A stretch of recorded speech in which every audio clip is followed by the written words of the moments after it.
In this episode, I'll get into why you need to stop thinking about creating content and just do it.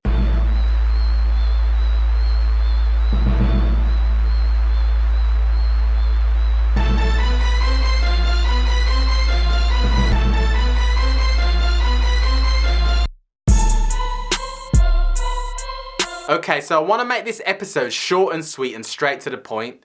You need to stop thinking about creating content and just do it. Stop overthinking it and just get it done. One of the biggest pain points that I hear from a lot of my clients and the audience that I speak to is that they struggle with creating content. It's one of the things that they come to sit down to do, but they freeze as they do it and they start to procrastinate. Too many people are procrastinating about, oh, we should make this content, we should make that content, this would be really great. But then they don't do nothing. That's as far as it goes. It stays in the mind. Ideas don't mean nothing. Execution is everything. Now what I want everyone to do is stop thinking of content in terms of you have to make a Leonardo da Vinci type of masterpiece and it has to be one great piece of content. It doesn't work like that. Content is all about drips and drabs of value for your audience. It doesn't have to be one masterpiece. It's literally just consistent drips and drabs. Don't get me wrong, you may get a piece of content that performs way past your expectations and it comes across like a masterpiece type of content, the type of stuff that goes viral. But that isn't how it works. If you ask most of the people that went viral, how did they do it? They did not sit down and plan to go viral. They just created content and they were surprised like most people. Too many people are making up excuses, saying things like they don't have the tools, they don't have the creative mind, they haven't got the time to sit down and create content.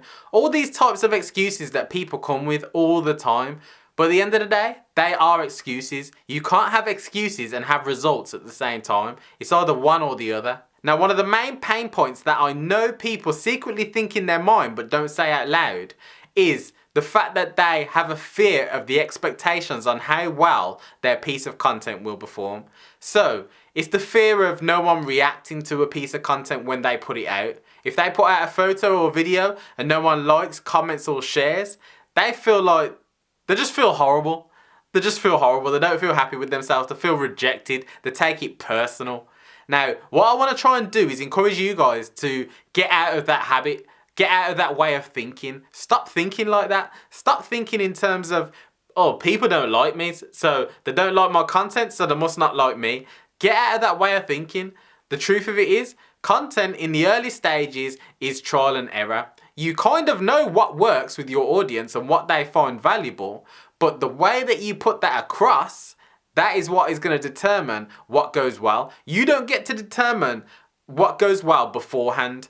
What actually happens is your audience will determine, are you giving value? You might perceive something as value, but actually when you put it out, the reactions show that it's not. So take that into account. That just means you just need to learn from what you've previously done if no one reacts, and then tweak it and take a new approach. That is all it is. So don't take it personal. Get it done, because the sooner that you start getting results or not getting results, the sooner that you'll get to the place where you need to be of actually getting results through tweaking what went wrong.